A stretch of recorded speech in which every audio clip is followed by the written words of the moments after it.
인천의 차이나타운에 최근 들어 대만기가 걸리고 있습니다.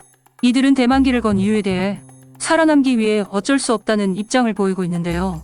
도대체 이들은 왜 대만기를 걸어야만 했을까요? Fantastic Korea.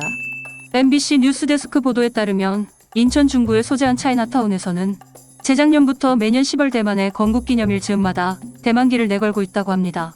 살고 있는 소위 중국인이 97, 8% 이상이 대만 즉 중화민국 국적입니다. 중국에 대한 그런 게 있을 때마다 뜻하지 않는 결과가 있어서 우리는 그쪽 아니다. 생존의 하나의 방책이죠. 차이나타운 화교 상인회장의 말처럼 한국 내 커져만 가는 반중 감정은 차이나타운 상권을 다 죽여버릴 만큼 심각한 상황이기에 자신들은 한국인이 싫어하는 중국인이 아니라는 것을 명확하게 밝히고 있는 것입니다.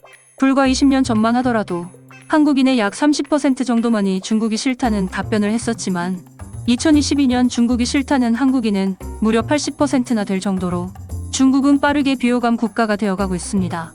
물론 이러한 반중 정서는 우리나라만의 이야기는 아닙니다.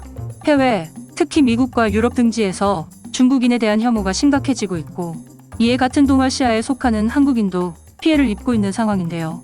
특이한 점은 서양에서는 백인 우월주의를 내세우는 보수파가 많은 노년층에서 반중 정서가 더 뚜렷하게 보이고 있지만 한국에서는 이와 반대로 20, 30대의 반중 정서가 노년층보다 크게 나타나고 있다는 것입니다. 한 리서치 업체의 조사에 따르면 중국에 대한 한국인 전 세대의 호감도는 27.6도였지만 20대의 중국 호감도는 17.1도, 30대는 20.3도로 평균에도 한참 미치지 못하는 것으로 드러났습니다. 젊은 층의 중국에 대한 인식 변화는 코로나 사태가 결정적 원인이 됐다는 분석에 무게가 실리고 있는데요. 이 사태의 원인이 중국으로 지목되었지만 사태의 심각성이 날로 커져만 가는 상황에서도 다른 나라의 책임 전가를 하는 모습에 반감이 커졌다는 것입니다. 또한 일본이 독도가 자기네 땅이라고 우기는 것처럼 중국의 한복과 김치 등 한국 고유한 문화를 자꾸만 뺏어가려는 도둑 심보는 반중 정서를 자꾸만 키우고 있습니다. 여기에 최근 열렸던 2022 베이징 동계올림픽에서 일어난 어처구니 없는 편파 판정은 활활 타오르는 반중 심리에 기름을 붓는 격이었습니다.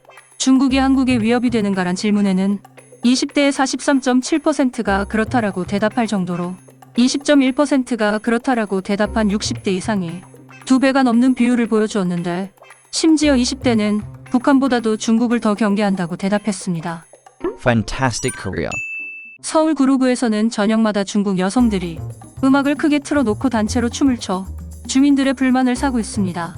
이는 광장에 모여서 춤을 춘다 하여 광장춤으로 불리는 중국의 문화인데요.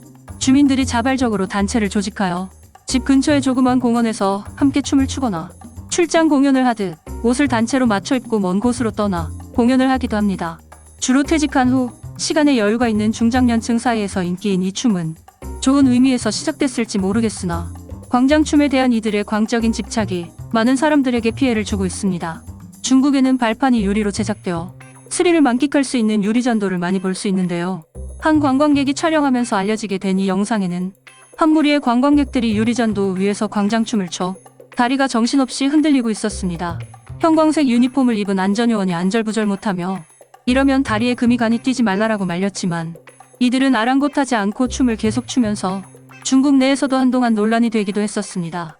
다시 구로구 이야기로 돌아가자면 해당 공원은 어린이 공원으로 공원 내 사교춤, 공놀이 행위 등으로 공원 이용객과 주변 거주민에게 피해를 주는 행위를 금지한다는 구청의 현수막이 걸려있기까지 한 장소입니다. 하지만 중국인들은 경찰의 단속에도 안하무인 격으로 잠시 자리를 벗어났다가 다시 모이고 있고 어린이 공원이라는 명칭이 무색하게 이곳에서는 어린이들보다 중국인이 더 많이 보인다고 합니다. 중국인에게는 로마에 가면 로마법을 따르라라는 말이 통하지 않는 걸까요? 재밌는 건 광장춤으로 인한 시비는 중국 내에서도 일어난다고 하는데 광장춤을 추기 위해 막무가내로 농구장을 점령한 이들에게 따지던 중국 청년이 집단 폭행을 당한 사건도 있었습니다. 한국에서도 이러한 문제가 일어나기 전에 법규를 어기는 중국인들을 철저하게 단속하는 것이 좋을 듯합니다. 이번 소식은 여기까지이며 앞으로도 다양한 분야의 해외 반응으로 찾아뵙겠습니다. 격려의 의미로 구독과 좋아요를 눌러주신다면 영상 제작에 큰 힘이 됩니다. 시청해주셔서 감사드리며 오늘도 좋은 일만 가득하시길 바랍니다.